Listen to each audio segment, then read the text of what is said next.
sommet BFM Patrimoine, 4e édition sur BFM Business.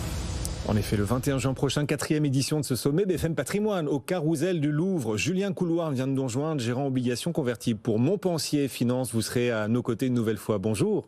Bonjour. Bienvenue sur notre plateau. On peut rappeler qui est Montpensier Finance, ce que fait dans la vie Montpensier Finance, Julien?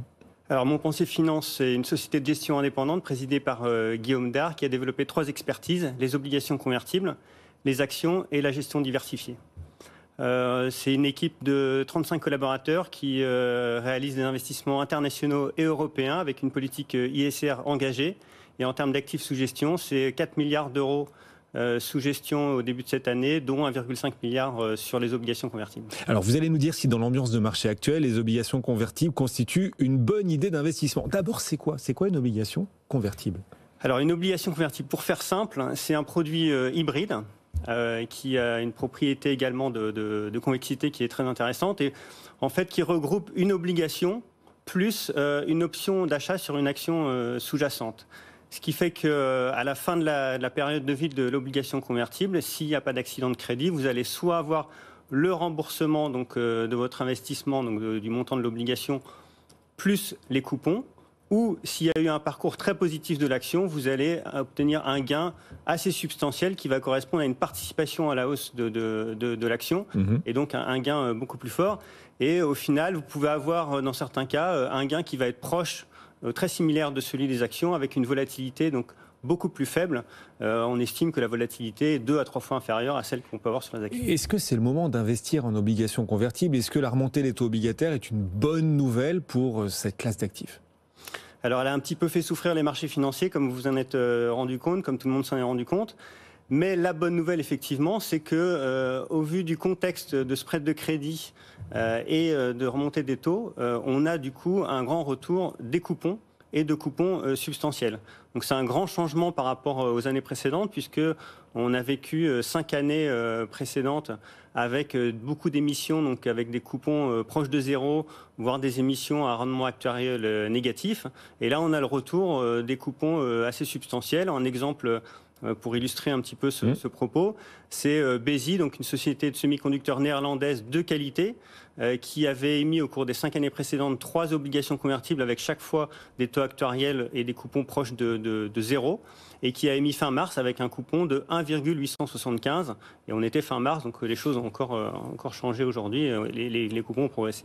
Alors, c'est intéressant que vous illustriez, parce qu'on peut essayer d'aller encore plus loin pour aussi que ceux qui nous suivent et qui nous regardent se projettent. On voit les thématiques qui montent, mais qui font plus que monter, qui submergent le marché. Par exemple, la thématique énergie renouvelable, transition énergétique. Est-ce que cette thématique sur les obligations convertibles est aussi en pleine floraison, on va dire?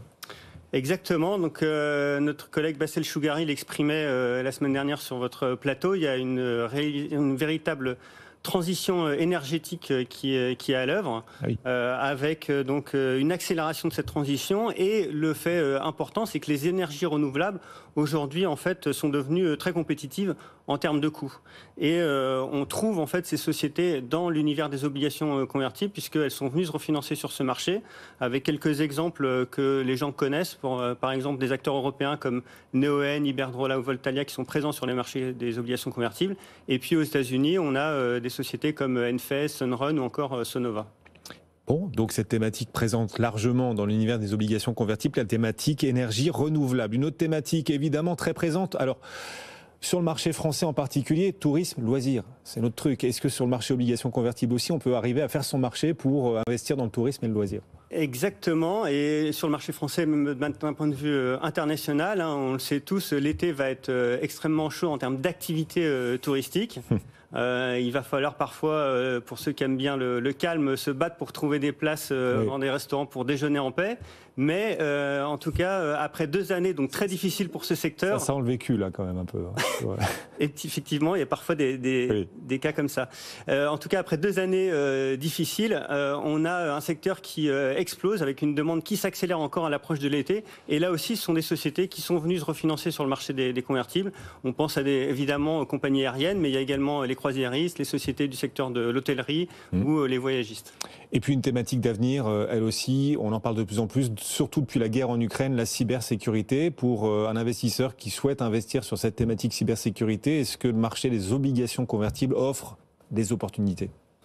Oui, alors la cybersécurité, on a tous en tête cette statistique assez marquante, hein, une cyberattaque dans le monde toutes les 49 secondes. C'est quelque chose la cybercriminalité s'accélère, augmente, les tensions géopolitiques, vous l'avez rappelé, n'ont fait qu'accroître en fait ce phénomène. Et là aussi, on a notamment chez les Américains des acteurs de la cybersécurité importants comme Palo Alto, comme Cloudflare, qui sont sur le marché des obligations convertibles. Merci beaucoup de nous avoir accompagnés. On peut encore, en 30 secondes, parler du marché des fusions-acquisitions. On voit quelques opérations se réaliser dans l'ambiance actuelle de marché. Les taux, certes, remontent, mais restent, quand on parle des taux réels, plutôt bas, donc favorables à des investissements, à de l'endettement pour financer des fusions-acquisitions. Est-ce que cette dynamique-là aussi peut se convertir en obligations convertibles ou se traduire par des investissements en obligations convertibles? Exactement. Il faut savoir qu'en fait, que le marché des obligations convertibles bénéficie du fait qu'il y a beaucoup d'entreprises qui sont susceptibles de participer au mouvement de concentration du fait de leurs caractéristiques et ce qui fait qu'au cours de la dernière décennie, on a entre 5 et 10% des obligations convertibles qui sont arrivées à leur remboursement du fait d'une concentration. Ah oui. Donc quelques exemples aux États-Unis, on a eu dans le secteur des technologies de la santé, Teladoc avait racheté Livongo, dans le secteur des paiements, Square qui s'appelle maintenant Block qui a racheté l'Australien Afterpay, et puis plus proche de nous en Europe, on a JP Morgan Asset Management dans l'énergie renouvelable qui a racheté une société italienne qui s'appelle Falck Renewables. Julien Couloir, gérant obligations convertibles, donc pour Montpensier Finance, vous nous accompagnerez sur le sommet BFM Patrimoine, 4e édition, le 21 juin prochain. Merci beaucoup.